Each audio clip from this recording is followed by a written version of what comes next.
New York, New York, what's up, New York? Listen, we in New York, right?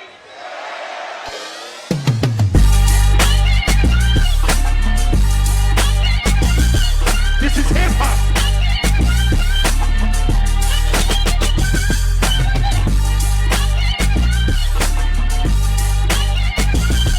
This is hip hop.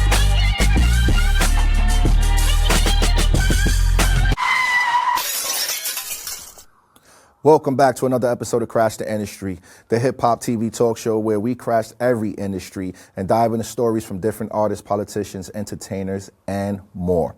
Tonight, we are introducing a powerhouse of versatility in the entertainment industry, Eric Big Vegg Sullivan.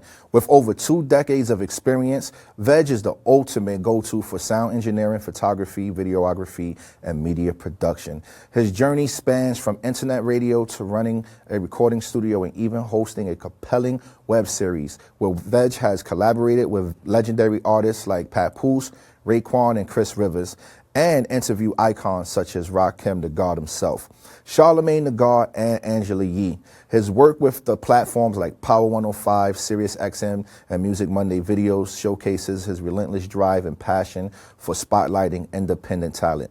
Now he's bringing his expertise to crash the industry. Get ready to ignite a new conversation and elevate the next wave of our creative visionaries. What's going on, my brother? What's up, King? How we doing? How you doing, brother? You good? Yes. First interview of the new year. Ooh. So, you know. Starting off with a blast.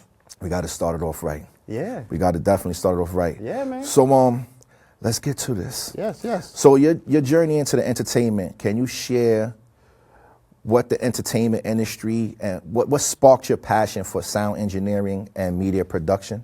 Well, first, I came in as a sound engineer. Like basically what it is, like, I found a love for like manipulating sound.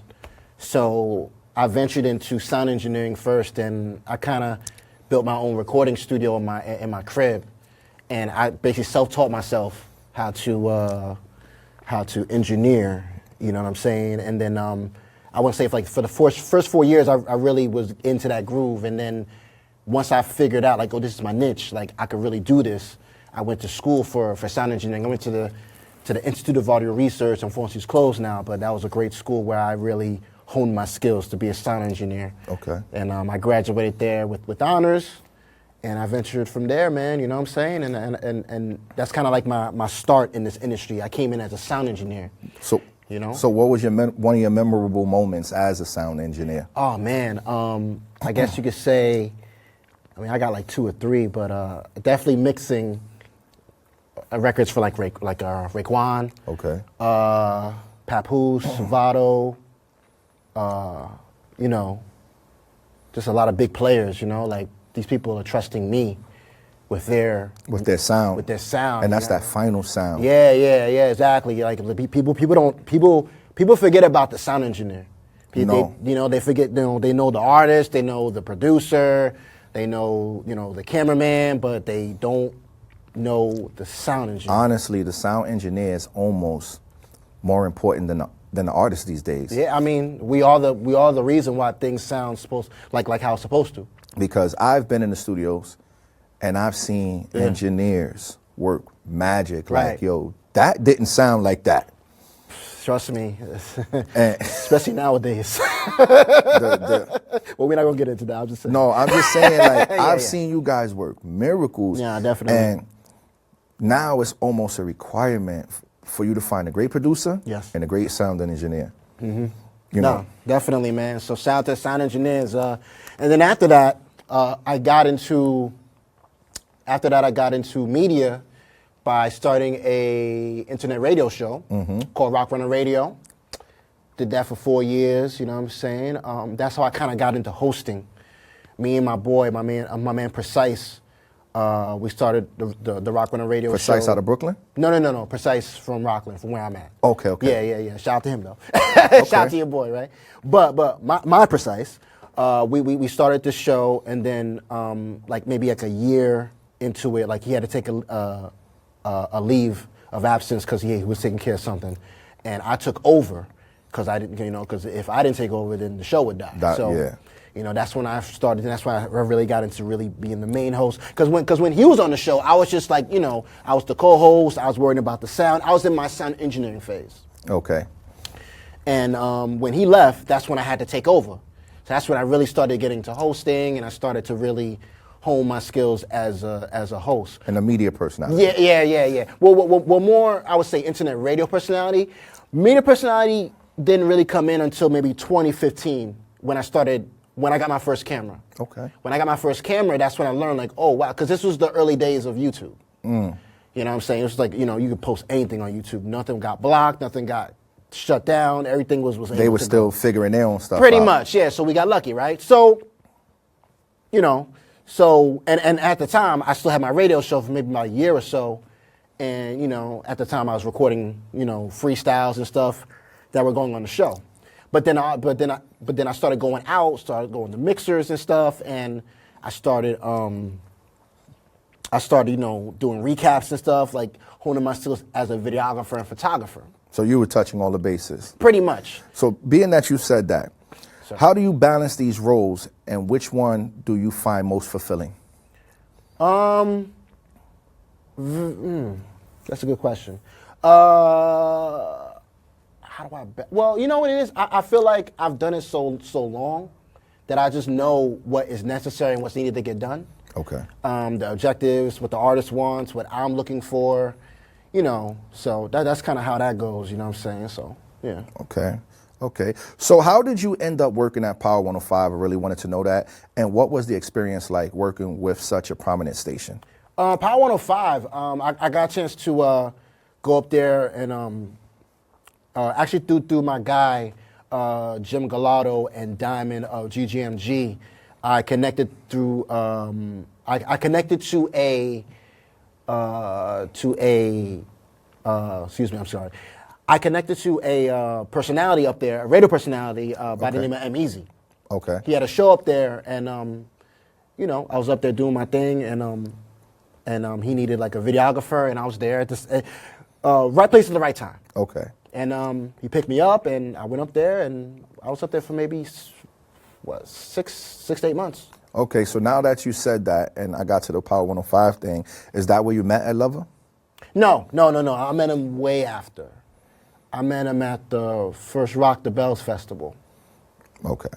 Yeah, at the first Rock the Bells festival. Okay, no, because you said, Ed Lover told me just put on my... That was later though. Okay. But yeah, I met Ed Lover at the first Rock the Bells festival. Shout out to LL Cool J, the GOAT. Mikey D, his right-hand man, you know what I'm saying? Yeah, he's still cooking, LL. Yeah, hey, he's the GOAT. So, but that's how I got to the Power 105. So you interviewed some iconic figures like Rakim, Charlamagne the God. Which interview stands out as most memorable to you, and why? Rakim. And that's the God come MC. on, That's the God MC. Right place at the right time. We was at an awards show, and I'll tell you, man, God is great, man, because we get there, and me and my executive producer at the time, we get there, we sat up by the red carpet, whatever. He's like, yo, Veg, set up the cameras, the mics, I'll be right back. I'm like, all right, cool. Setting up the tripods and stuff, right? 5 minutes later, he comes to me, yo, Veg, bring the mics, the cameras, come with me right now. I'm like, oh, okay, all right. So we walk in, happen to be walking, like, I guess, backstage and see Rakim taking pictures with the Breakfast Club, June Ambrose, and everybody just backstage, camera, paparazzi, and all that. So he's like, yo, Veg, we're going to start here backstage. I'm like, all right, cool. So, I do my intro, whatever, and then my executive producer's like, yo, Rakim, can we get an interview? Rakim with a deep voice, yeah, no doubt, let's do it. Let's knock it out, you know what I'm saying? Yeah. Let's do it. Like, all right, cool. So we do the interview, right? We're about to do the interview. It's crazy. I had mad questions. I'm from the golden era, right? Yes. So I had Eric B. and Rakim questions. I had 18th letter questions. I had so many questions, bro. When my executive producer said action, I went blank. I forgot all my questions. That's actually happened to me while I was filming. Bro, I had to hold the interview. Speaking of Brooklyn, I had to hold the interview. Just wing it. Yeah. I mean, I did good. People like, yo, Vince, that's your best interview. I think that's because of Rakim. But, I got through it. But I You have no idea. Every time I see an interview, I'm like, I had so many great questions. It's bro. like you didn't get the ones you really wanted, but you still asked good questions. Yeah, I did my thing, but but shout out to Rakim. But yeah, that's definitely the interview that stands out because, not only is that on my resume, but Rakim, the God MC, he doesn't really do a lot of interviews. Yeah. So right place at the right time. You know Absolutely. So when you walked in earlier, you was like, yo, congratulations on getting to your second season, because some people don't get past the first episode. They don't. And it's always like a challenge. With that being said, what are some of the biggest challenges you faced in the entertainment industry, and how have you overcome them? Reliability on people. That's a big thing. A lot of people say that they're ready to go and they don't show up and they don't show out. It's gotten to a point where I do everything myself. I shoot myself. I shoot the interviews myself. I conduct the interviews myself. I edit the interviews myself. You know what I'm saying? And I'm not, anybody that wants to take this as cool, but don't really go with it unless you're really ready to do everything yourself. But if you have a team, just make sure that they're ready to go. I'm trying to build a team right now, so I totally understand that. Yeah, bro. Like, just reliability of people, man. Like, people say, yo, yeah, I got you. Yo, Shy. Yo, I'll be there, bro. And they either don't show up, or they show up too late, or they just don't show up. That's one of the biggest things. Staying relevant in the technology constantly evolving. Absolutely. Every day there's a new camera that comes out. There's a new shotgun mic. There's a new camera. I said that already. There's a new microphone. Like, there's so much technology that comes out like every day, bro. So, so you don't look and sound outdated. Absolutely. You know what I'm saying? Not that I'm afraid of that, but I'm just, you asked my struggles, right? And just and staying ready, because in this industry everything is last minute. I say this all the time ever since my guy Legacy said it on my show. He said the best ability is availability. Yeah. Shout out to you, Legacy. When you said that to me, it stuck with me. Legacy. I'm putting it on a shirt. I give you $5. Right. Give that man $5 and a tip. No, but yeah, definitely staying ready, man, because you get a call. Last minute, yo. Like, I was ready last night when they called me. Yeah. But if they would have called me back, I would have shot out. Yeah, but they didn't call you back, so. I already knew. So I was like, you know what? I'm good to go. I'm going to let it go. I'm going to let it go. I ain't stressing it. Let it go. So as the flagship host of Music Monday videos, how do you feel this platform has impacted independent artists and the music industry? Music Monday videos. That's a dope platform, man. We definitely have given light to industry professionals and, independent artists. It's kind of like the new school video music box, the new school Yo MTV Raps, the new school 106 in Park without the audience. You know what I'm saying? So, but yeah, man, Music Monday videos. You know what it is about Music Monday videos? Music Monday videos has given me the chance to hone my skills as a host as well. Big shout out to the creator and executive producer Damien Emile. Because of him, he was kind of like my Coach Carter. Okay. Kind of like how your queen is your Coach Carter, female version where she's like, yo, you gotta do this better. You could do that right. Like, you could do that, Yeah. Like, She cooked me. She was like, yo, your intro was trash. Right. Yo, tough love. Yo, I sat down. Love. I'm writing out this next intro. Right. You Yeah. know what Damien took me under his wing and said, "Listen, Veg, you gotta do that better. Veg, that's not right. You do it again. Nah, Veg, do it again. Veg, do it again. You're doing the same thing. Like, and you kind of need that. You kind of need that Coach Carter. You know what I'm saying? Copy. So, but definitely, Music Moneyville's is a dope venture for the independent artists to definitely tap into, because once again, it's the new school video music box, the new school Yo MTV Raps. Where It's funny that you say that, because when I came up with the concept of this show, I wanted to bring back that 106 in Park feel that we lost. Yeah. So maybe one day we could partner up down the line and bring that whole thing together with Crash the Industry Music, maybe, and we could just make it really work. Let me know. Yeah. I mean, for the record, I'm not really doing a lot with Music Monday videos at the moment. They're kind of venturing out, doing their own things. I'm doing my own thing. I'm actually started my own platform with Queens legend, Park Jam legend Mikey D, called Pass the Torch. Okay. Pass the Torch Media. But yeah, shout out to Music Monday videos and all that. Copy. Definitely. We're going to go to 25. So let me get to the next question. Yep. You work with a wide range of artists across genres. Are there any particular collaborations or projects that you feel have significantly shaped your career? That's a good question.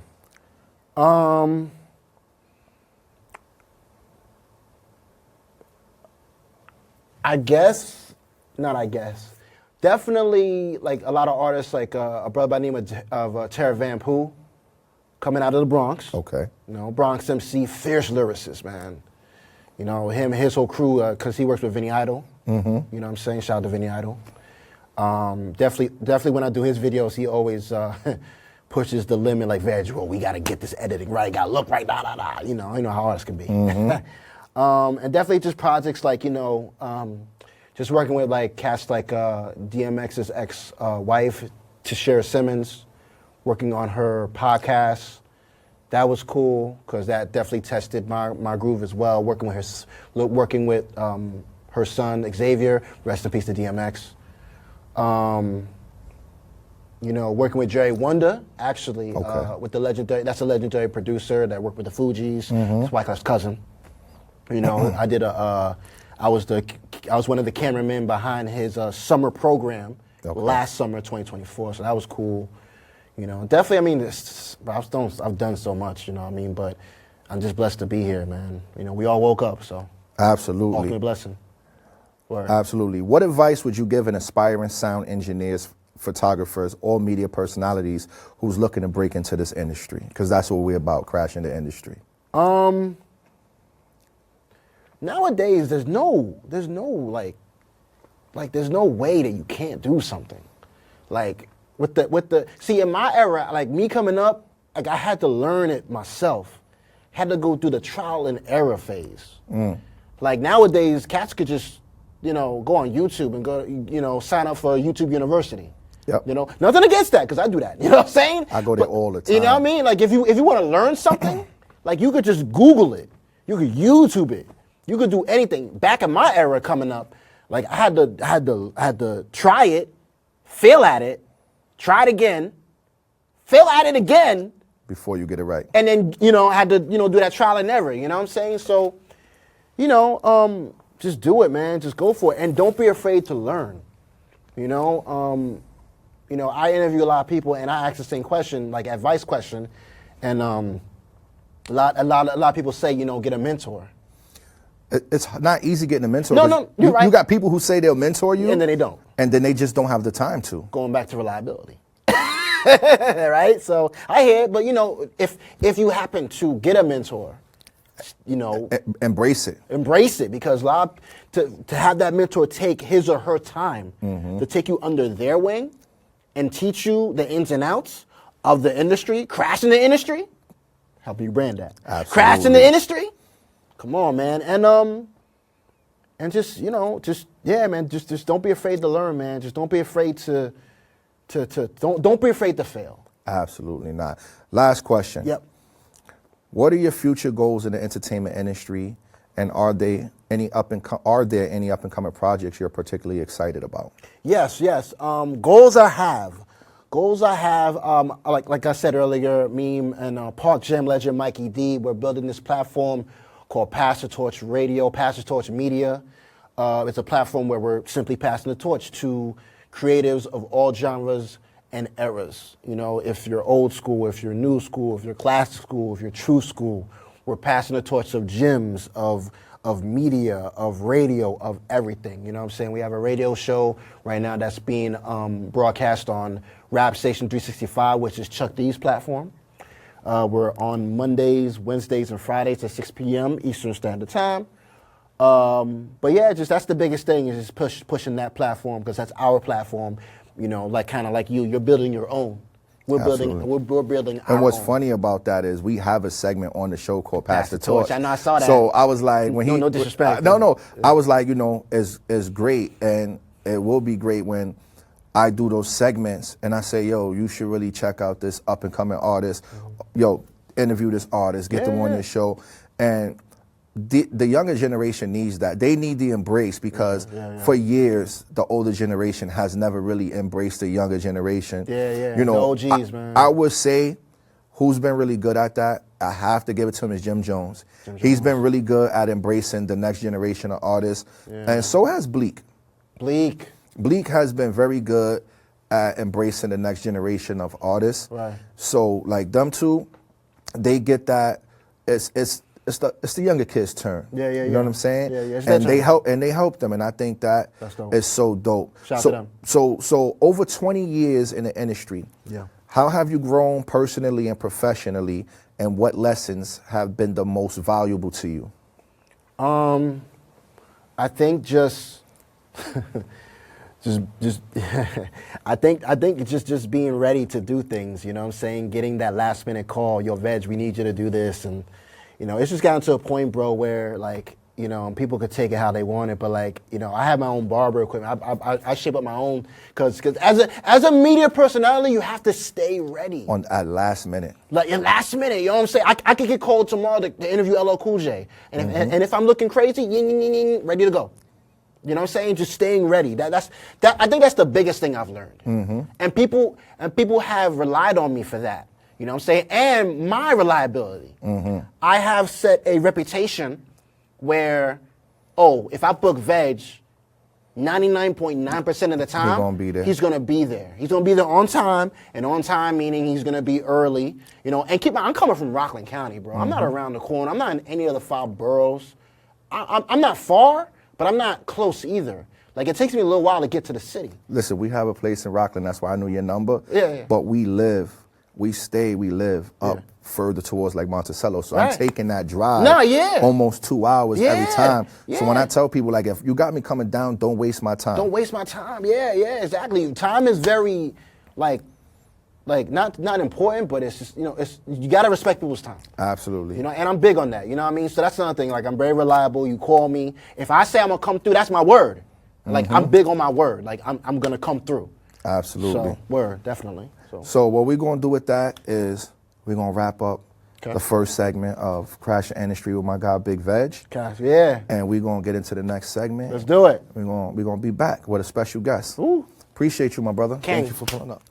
Welcome back to our second segment of Crash the Industry, and we got a special guest today. Today on Crash the Industry, we're sitting down with a true renaissance man of hip-hop, Gat Taylor, known for his transformative journey from rapper to producer to director and podcast host. Gat Taylor has carved out a unique space in the culture, from his early days making waves in the acclaimed web series Respect Life to creating his own hit series, The Brooklyn Way, and co-hosting a deep dive podcast, My Expert Opinion. Gat has redefined what it means to be a multifaceted artist. Most recently, he's been making noise with rap legends MOP, dropping hits that blend gritty, raw lyricism, energy. Join us as we explore his evolution, his creative process, and the lessons he's learned along the way. Get ready to crash the industry with Gat Taylor. What up, my brother? My God. Yo, that was beautiful, bro. I ain't never heard nobody break it down like that. that was nice. You know, you got a history, bro. Facts. And like when I first used to hear about you, it wasn't a good history, but I always used to hear about you. But now, you know, people got to understand we don't remain the same. Yeah, we evolve. You know what I'm saying? Like, don't make us turn back the hand of time, but because we're husbands, fathers, businessmen, you know what I'm saying? So like, I seen the growth. I seen you control yourself in certain situations too. I control myself in a lot of, like, back then, the things you heard, they wasn't lies, bro. I hear you. Know what I'm you. saying? But, you know, I evolved from what I used to be. You feel And that's me? funny that we started with the Evolve conversation. Evolution of your name. You recently changed your name from Gat Murder to Gat Taylor. What inspired the transformation, and how has it influenced your career and personal growth? The murder, it kind of like ruined certain situations for me. You feel me? Far as like business-wise.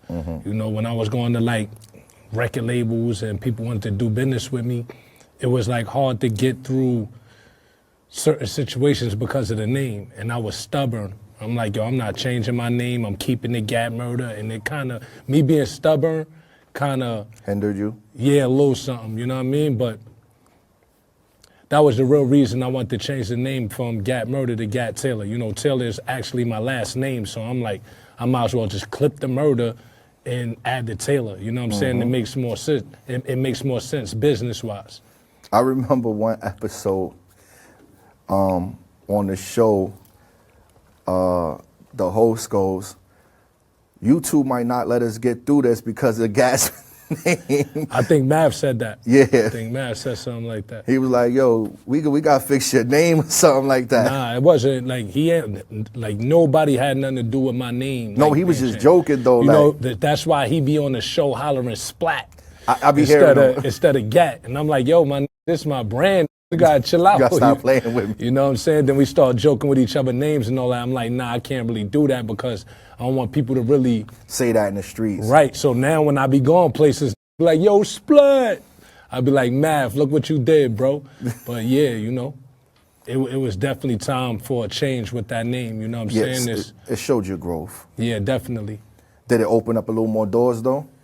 I'm gonna be honest, them doors was already open for me. Like, you know what I'm Okay. saying? Like, and if they wasn't, it wasn't meant for me to, you know what I'm Got saying? you. So I don't really be caring about all of that. As long as I can get to the people and they can hear me and they can see what I got going on, I'm good with that. Copy. You know what I'm saying? Some people want to go here. I'm good. You got to find your comfort zone in what you're doing. Exactly. So working with MOP, you've been collaborating with the legendary rap groups. Can you share what the experience has been like and how it has impacted your artistry working with legends like that recently? Sheesh, I was working with artists like MOP since back then. You know what I'm saying? That's like nothing new. Like, I mean, they see what's going on. They know like, all right, this guy spit. They wouldn't be doing records with me if I wasn't nice, you heard? Absolutely. This is legends, like, you know what I mean? They not going in the studio with you and rapping with you if you don't get busy. They're not wasting their time like that. Exactly. So, you know what I mean? And I wasn't one of them dudes that was paying for features. There's a lot of artists out there that got to go through management and go through this person and that person directly with them, doing records. No made-up songs. I just did a new joint with Drag On. I got a joint with PD Crack called Trauma. Got a joint with Redman called What You Saying. I got 2 records with MOP, Welcome to Brooklyn, and then the other one is called Take Your Shit, featuring Uncle Murder. That's my joint too, because you know Lil Cuz was on there. Not taking that from only y'all, but Lil Cuz did that beat. I was like, yo, you killed that. Yeah, I like his sound. So like, you know, the first beat I had by Amazing P, it was dope, but it was outdated a little bit. Okay. So I know Jay King, shout to Jay King, he go crazy with the beats and the 808s and all of that. So I'm like, yo, I need you to upgrade this beat. Copy. You feel me? And then I just took the Pro Tools session to the studio and had my man make it sound like up to date. Copy, You feel copy. me? So No, that was definitely a dope song. I remember Fire. he sent me a clip when you first dropped it, and we was on the phone rocking, and you know that's Lil Cuz, and Yeah. y'all did y'all thing. I gotta give you props Definitely. on that. Y'all really did y'all appreciate thing. it, appreciate it. So, as a rapper, producer, and director, how do you balance these different creative roles, and which aspect of your work do you find you enjoy the most? I enjoy the music the most. You know, cause I can get crafty. You know, I go into a different zone, like, you know what I mean? Like rap. And then acting is my second passion. And that's what made me come up with the Brooklyn way, you know what I'm saying? Like, Okay. I utilized a bunch of my friends and family and my industry homies, like, and made that happen. And I seen a lot of people I know on your show too. When I seen the bro Proof, I was like yo. Shout to God, Proof, Living Proof, that's the bro. Shout to Proof, that's my Proof, guy. that's my Yo, brother. you said you was gonna come on the show, I'm gonna call you. Like, That's that's my brother. Living gonna pull up. You know, he be running around with Mano a lot. You know Nah, what I'm saying? I know. They be rocking, living right now. So, the Brooklyn Way has gained a strong following. What inspired you to create the series, and how does it reflect your personal experience or the culture in Brooklyn? Spike Lee, one of my favorite directors. He shot Do the Right Thing in my neighborhood, right around the corner from the crib. I watched him shoot Strap with, shout to my guy Fredro Starr in my hood in the style. They shot scenes in the hood. I watched them do like a little bit of scenes in the hood, like little, like, oh, they shooting a movie, this look for real. And it made me want to get into acting. So I appeared in Respect Life Shot. Well, rest in peace to my homie Boom Pacino. he brought me in Respect Life, and he's an amazing director. Like the way he put Respect Life together was like, I didn't see no web series with that web series right there. The way Boom created that, it was just totally different. And I had ideas that I wanted to give to him, but I'm like, in the back of my head, I know I'm gonna create my own web series. So I utilized all my thoughts in the Brooklyn way. You see, I came dressed for my role. You know what I'm saying? I had to throw on the camel. I was like, and it's funny you show with camel on. Yeah, that's crazy. My wife looking like a bunch of Brooklyn dudes. So podcasting with my expert opinion and co-hosting, it offers different platforms to express your views. How did podcasting change your perspective on hip hop? First, I was one of them dudes in the seats, just watching it from afar. Like this is gonna be something. When I seen Mav doing the podcast, I used to pull up, and sit on the side. This is way before I became a co-host. I used to sit on the side and just watch and analyze. And I'm like, this is kind of dope. You know what I'm saying? This is kind of dope. And when he put me in the seats and he mic'd me up, if you watch like the beginning of my expert opinion, when I first came on, I had no words for guests. I think the baby was one of the first ones. Okay. You know what I'm saying? I sat there, I ain't say nothing. Cause it was like, I'm not used to asking rappers questions and I'm a rapper. You understand what I'm saying? So it took me a little minute to get out of my shell to like start conversating and asking questions and all of that, because I felt like I was interrogating rappers, you know what I'm saying? Like I don't really wanna, you know what I'm saying, ask this no questions. I asked the wrong question, he might, you know what I'm saying? And then we be in here scrapping or something, you feel me? So when did you find your comfort zone? I ain't gonna lie, I watched shout to Sean Bigger, shout to Mav, shout to Mecca. I used to watch them. Then I'm like, okay. So I started studying the formula, just watching them. To this day, I still watch them. I still study them. Like Mecca is amazing, Mav is amazing. We spoke about that. You know what I mean? Like all the co-hosts on the show, they is amazing. So like me, I never looked at myself like a podcaster. I looked at myself like a artist. This day and age, almost every artist needs to have a podcast. Like it's almost part of the culture. Yeah, so because like now, like a lot of artists ain't making money off their music. So they you know what I'm saying? They drifting off into other things, into other ventures and all of that. So I said one day, I was like, yo, you know what? I'm gonna start asking questions like this. I'm gonna ask that, like in Mav, shout to Mav Hoffa, man. He gave me that opportunity to be myself on the show. Like, yo, Gat, that's what I gave you the seat for. Do your thing, and I'm like, all right. You know what I'm saying? I'm gonna grow with what I got going on. You know what I'm saying? I'm gonna grow. I'm gonna get better.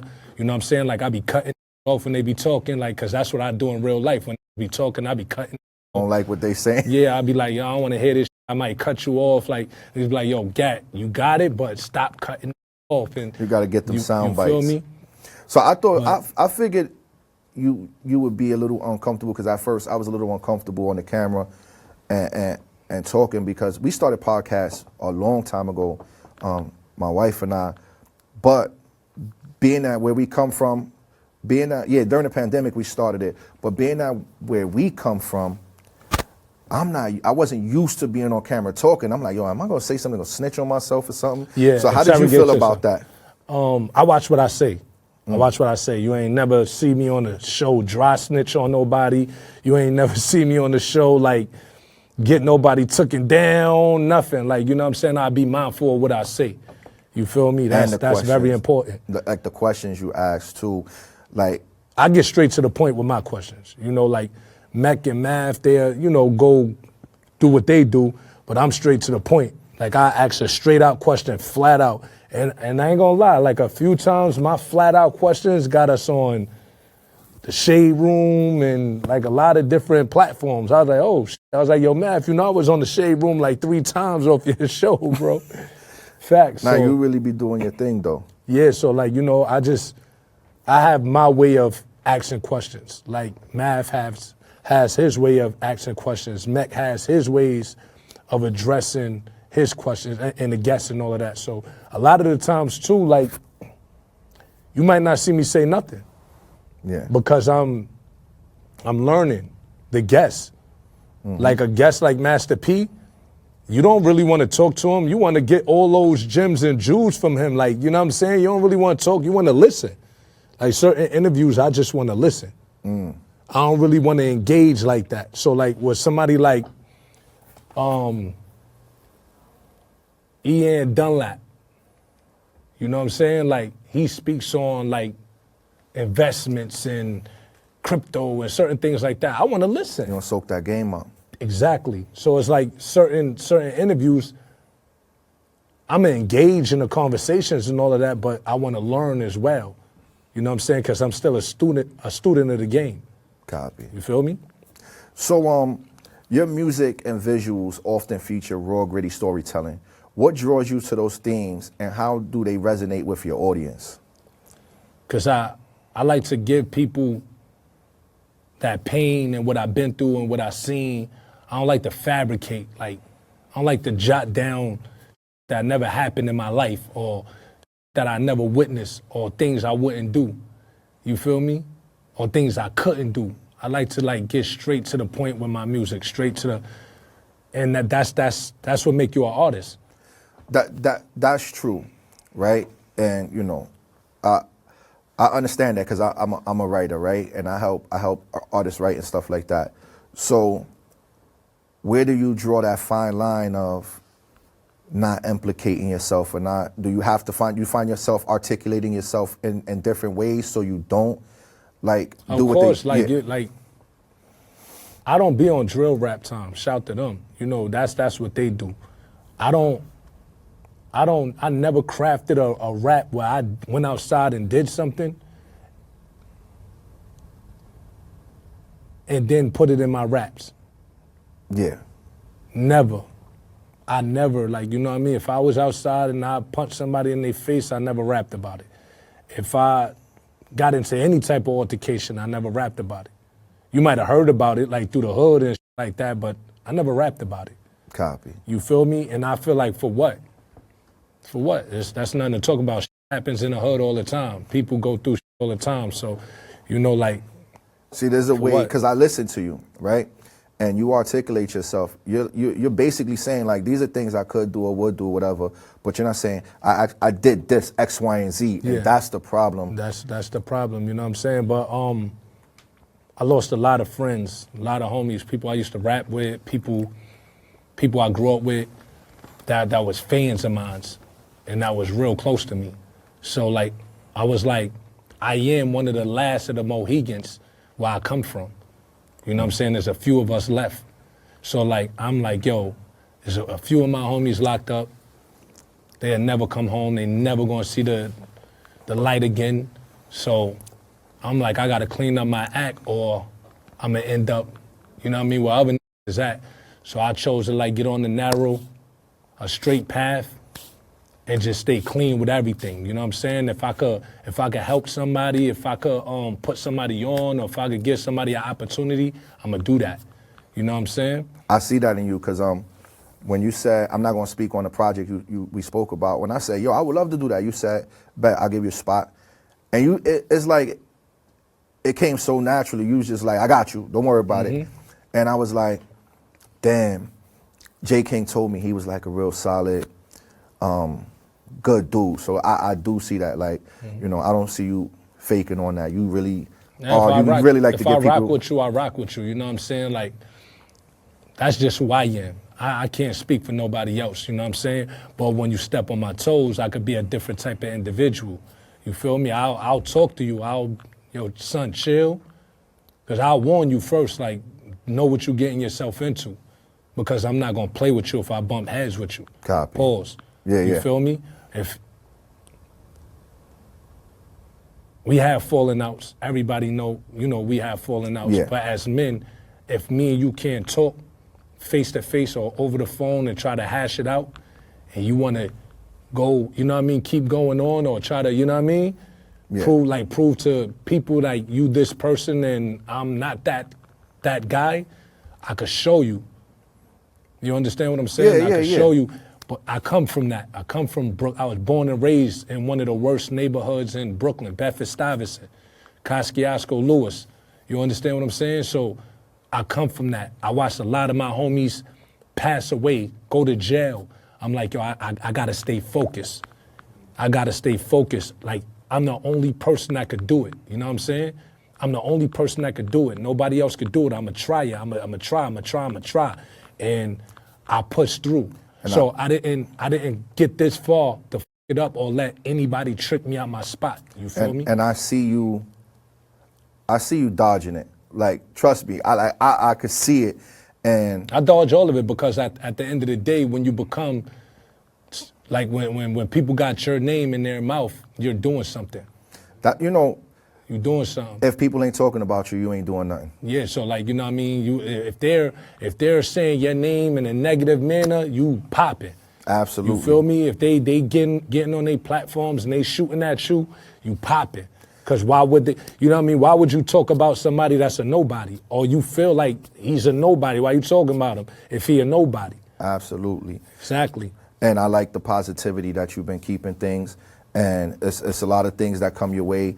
And on camera, you like, I ain't even addressing that. And that's the best thing that you could do. Because they watching. Absolutely. And not only that, a lot of people know that they're watching and still be on these cameras saying anything. You know what I'm saying? They use this against you. So like, I learned that. I watched a lot of go down for getting on these cameras and just saying anything. Nah, you can't do that. And you know you're not gonna do nothing to nobody. You just get on these cameras and poke your chest out and make it like you this individual, and then look. See, that's why, like I told you when you asked me about my platform, I say, yo, my platform is a positive platform. We don't I watched it. We don't do no negativity. So with that being said, we're gonna get back to the positive. Collaborations you worked with various artists and producers. Who has been your favorite collaborator so far and why? My favorite?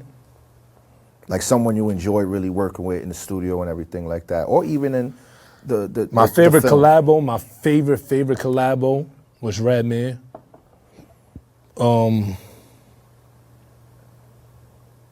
Another one of my favorite collabos was my guy PD Crack. Shout out to PD Crack. Another one of my favorite collabos was Smith & Wesson, Rockness Monster, Smooth the Hustler. We all on the same record together. Your catalog is deep. Yeah, I got features with a lot of people, man. I got features with a lot of lit in my hood, like people that's popping, people that's not popping. I'm not a Hollywood, like when reach out, yo, Gat, I got a record, if I like it and it's fire, I get on it. If, you know what I'm saying, you trying to, you feel me, we got to discuss numbers, you know what I'm saying? Because you doing a record with me gonna help you. It's a fact, so. And right now you up, you lit right now. Yeah. So like, let's switch it from the music.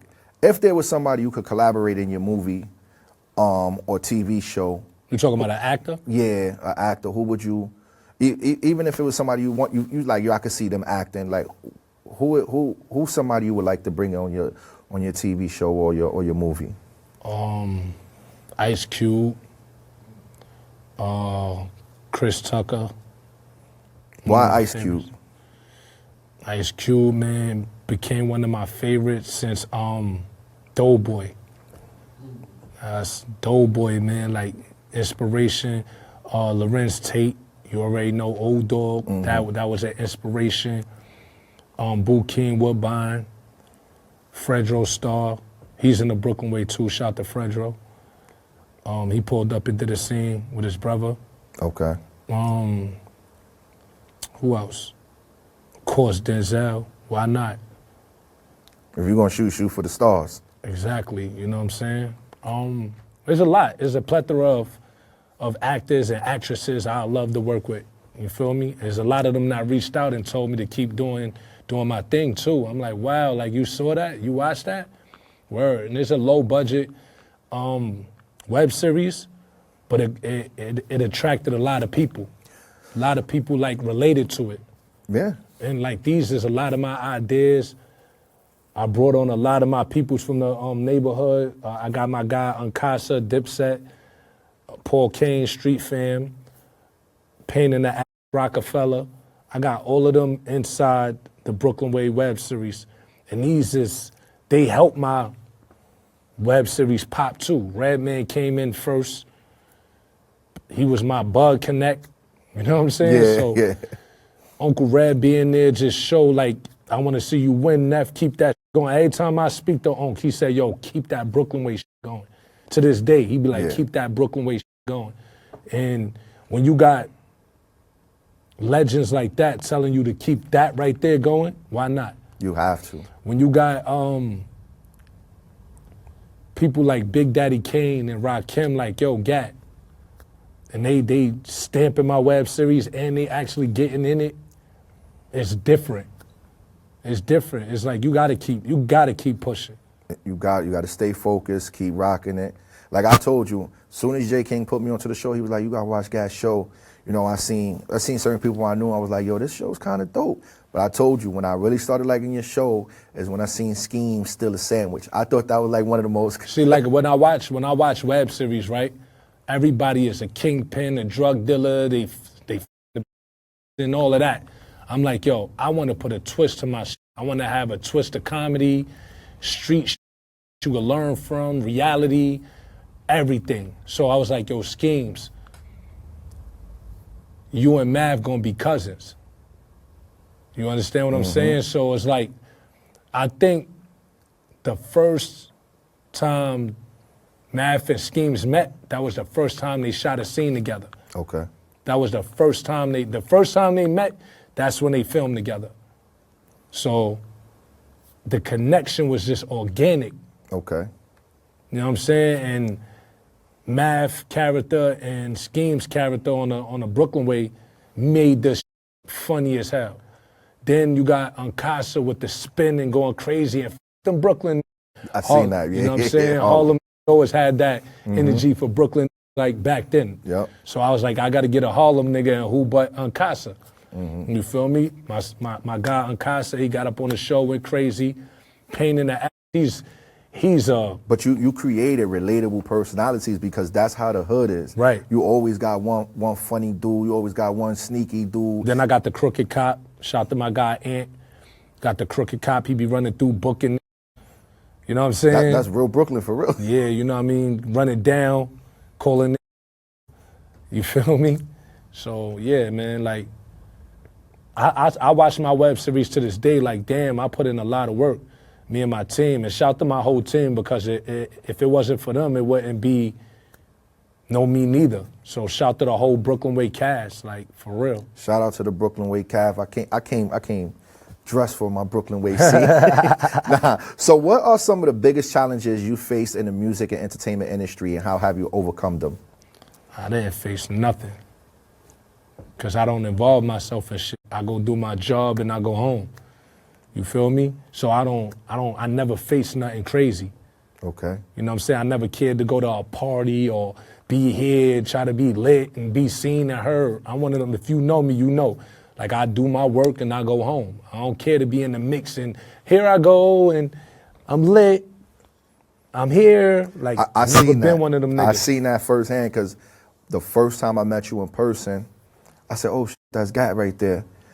And you was in the VIP section by yourself. I was that day. It was me, Pat Poose. But y'all was my man O, and I think Chant was with me. I was on when the I boat. When I walked over, you two, it was you and Pat, and y'all was sitting there by yourself. Everybody else was mingling. You and Pat was holding each other down like we here, and y'all just wasn't. Yeah, we was chilling. Y'all was just relaxed, vibing. Yeah. So I seen that. I'm like, yo, both of them are reserved, you know, while everybody else. Yeah, we is starting. You know what I'm saying? We don't be on that type of time. We be chilling, like regular. We don't be caring about all the other extra popping bottles and try to be lit. We had our own we popped out. We drank and hung out. Vibe, you seen it. Like, yeah. We don't be out there like trying to be in the mix of everything. Now, if people, you know, see us and they want to take pictures and they want to, you know, holler, that's one thing. But we don't be going out trying to like be seen and heard. Like, you know what I'm saying? We from the hood. We know who we are. We know who we are. We don't gotta be, you know, here I go. Yeah, me and my wife, we stood behind, we was with the DJ, we stood behind the DJ, we was right next to y'all section. And we was my man DJ Trace. Shout to my man brother. DJ Trace. Shout out to DJ Trace. That's my brother. Like we just chilled with him. We vibed out, you know, and everything. Yo, it was a smooth night. And it went how it went. So what up and coming projects or ventures are you most excited about, and how do you plan to keep evolving as an artist and a producer? Just staying focused and working. You know what I'm saying? I got the Gats and Roses album coming soon, 8 records on there. That's my first album, Gats and Roses. The Brooklyn Way movie coming soon. It's gonna be on Tubi, so stay tuned to that. Season 4 coming soon, stay tuned to that. And I'm gonna keep working, keep going. This is what y'all want, so I'm gonna keep giving it to y'all. Pause. You see, I didn't want to bring up the movie until you did. That's why I was waiting and trying to see when you would get to that right there. The movie definitely gonna be something epic. I got a good camera crew. You know what I mean? I got the right people around me that's willing to push. They fans too. And they are also cast members in the show. Okay. So we gonna upgrade this show even more. You know, a lot of people don't know I started off with a camera, then I started shooting with my phone. A lot of people watching, they like, you did that with a phone, bro? Yeah, some of these scenes I did with the phone. Yeah, you could download the Black Magic Cam app. Exactly. So, you know what I mean? Like, you don't need to go out there and go get all these gadgets to create something epic. You could do this with your phone. You feel me? You just gotta know the formula. You gotta know how to edit, and you gotta know, like, it's an element to, you know, web series, putting it together is an element. So did you actually yourself film a lot of your scenes with your camera? Hell yeah. Okay. Hell yeah. Hell yeah. You know what I'm saying? On one of my peoples, they showed me how to use the 4K, like way back, like a lot of years ago. Nigga like, yo, Gat, you don't need that big ass camera and shit. I'm like, you talking about? I do need this big ass camera. Nigga like, nah, like, let me show you something, bro. And then he went in the phone and showed me the 4K. I'm like, oh, this look way better than the camera. And Facts. It's digital, yeah. Yeah, so like people love what they watching. That's a camera phone. It's about how you edit and color. Yep. You know what I Your mean? color grading. Your color grading and how you chop it up and how your cast act on there. You feel me? Yeah. And That's dope. So, last question. What advice would you give an up-and-coming artist, producer, just a creator looking to break into the industry and make a lasting impact? keep a solid team around you. Stay positive, stay focused, and believe in yourself. That's the main thing, believe in yourself. Because I know a lot of people that want to do this, and they just be like, I don't know, I think I'm a flop. I don't think it's going to pop. I don't think it's going to pop. It ain't going to pop if you don't push. So, like, you know what I mean? If you get yourself out there and you push and you get the right people behind you and you stay focused, you'll make it.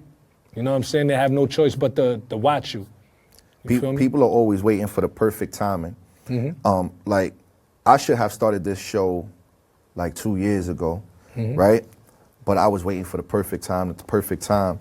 So one day, my wife was like, book the studio time and just start. And I wasn't even taking it serious at first. Did you have a sense of direction? I knew what I wanted it to look like and do, but I didn't know how I was gonna get there. So like, if you used to see my first episodes, I'm in shorts, old sneakers, my shirt was like, I wasn't, until like episode 5 or 6, that's when I started taking it serious. And I was like, oh, because I interview All Lyrical, who's like one of Busta's best friends. So once he came to the show, he seen what I was doing. I was like, I got to start taking it serious. She was like, you got to start taking it serious.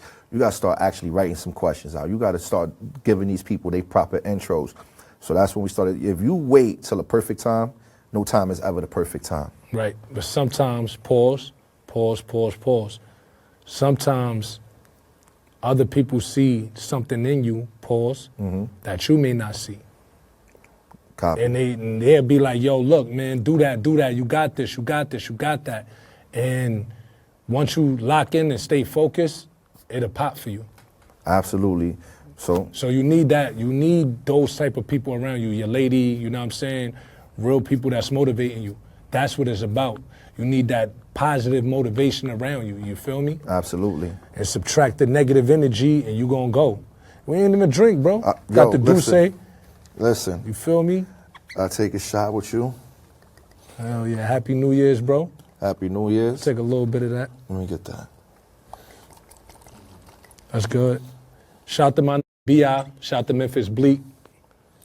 Shout to Bleak, Hove. Shout out to the Brooklyn whole Wave. Best Brooklyn. Shout out to my expert opinion. Hold on. Cheers. I appreciate you Cheers. for showing up. I appreciate you, bro. I really do. Shout to the whole My Expert Opinion. Shout to the Brooklyn Wave family. Shout to everybody, man. You know how this shit go, man. 2025 gonna be a different year, I promise. Foot on next season. Raps, podcasts, web series, movies. We doing everything. We got our hand in different cookie jars. We not just focusing on one thing. So if you think you're gonna cancel us from one thing, we got a plethora of things that you can't stop. It's a big fact, super Gat facts. You know what I mean? And after Follow me on that gram, GAT_MURDAH. And subscribe to the Brooklyn Way TV and go check out the latest episodes of the Brooklyn Way. That's DA Brooklyn Way TV. Let's get it. I don't care what you got going on. Gat facts. Gat murder. Gat Taylor. So what? Gat. So what? So what? So what? So what? So what? So what? You ain't never lived it, bet they know us. Bet they know us. Claiming that they active, gotta show us. Gotta show me. Don't care about how you get it, homie. So what? So what? So what? So what? So what? So what? So what? When they see you winning, they give no. Only way to prove them wrong is if you go up. Could care less if you don't like me, homie. So what? Now how you broken know it's gossip, homie. Grow up. I be bopping to the bank like so what? So what? Your lady on me trying. I be like, hold up. She said you popped and need a real one up in those guts. There's no trust, my pole tuck. Get back down when I show up. You getting money and I can't eat, get up on. There's a hold up. You bragging about your past and all that old work that you put in. Nigga, so what? You now, my attitude too broke. You making meals, ain't put none of your mans on. What's up with that? They come around while they starving, yeah, enough of that. It's up for that. You're rich and millies, APs, Cubans, it got it clear, homie. I ain't hating, just saying real don't care, homie. Boasting by industry chicks you slid through. Respectfully, I did too. So what? So what? They done up and gave Gat the stage. Somebody that never cared about none of your accolades. I got a lot of motion. You looking sorry though. If Gat ain't on your guest list, then your party hoe. My women standing on business, plus they bad, boy. And hunch they shoulders if you ain't talking about bags, boy. Ain't nothing I regret it. I'm in the stocks and credit, yeah. Heard a op died, so I'm unapologetic. Ain't calling by the check, then you won't get an answer. If you don't give a then so what is your anthem? So what? So what? So what? So what? So what? So what? You ain't never lived it, bet they know us. Bet they know us. Claiming that they active, gotta show us. Gotta show me. Don't care about how you get it, homie. So what? So what? So what? So what? So what? So what? So what? When they see you winning, they give no. Only way to prove them wrong is if you go up. I could care less if you don't like me, homie. So what? So what? So what? So what? So what? So what? So what? You ain't never lived it, bet they know us. Bet they know us. Claiming that they active, gotta show us. Gotta show me. Don't care about how you get it, homie. So what? So what? So what? So what? So what? So what? So what? When they see you winning, they give no. Only way to prove them wrong is if you go up. I could care less if you don't like me, homie. So what?